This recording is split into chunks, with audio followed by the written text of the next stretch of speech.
Ca' Farsetti, Venezia. Palazzo Moroni, Padova.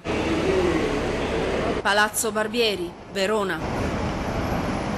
Ca' Sugana, Treviso.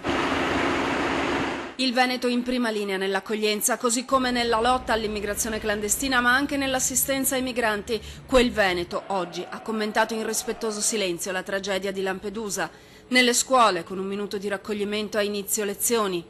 Ma il duro monito di Papa Francesco, vergogna, ha riecheggiato nei municipi dove il dolore è una bandiera a mezz'asta, ma anche rabbia e partecipazione al dramma degli ultimi. Io penso che il grande lavoro che bisognerà fare, soprattutto come riflessione anche in momenti tragici come questi, sia proprio quello di pensare come si fa a sostenere l'Africa, a creare un'economia in modo tale che possa essere create le condizioni del benessere per queste persone. Diversamente assisteremo a tragedie. È la giornata del lutto per un dramma che si rinnova e proprio per questo l'augurio è che stavolta l'Europa trovi la lucidità per affrontare l'esodo africano.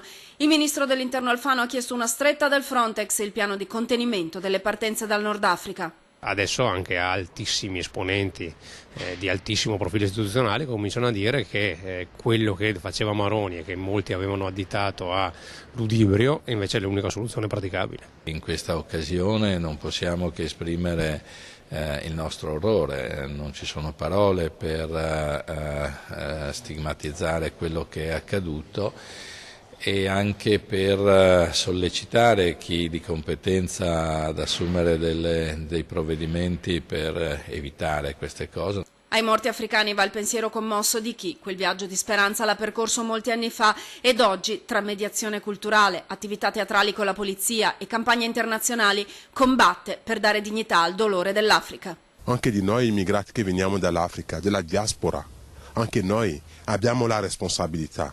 Le istituzioni hanno la responsabilità, ma non solo europee, ma anche le istituzioni africane hanno la loro responsabilità. Siamo tutti nello stesso barcone, Quando si rovescia e muore uno, o non è più recuperabile o non è più stato recuperato, è come me.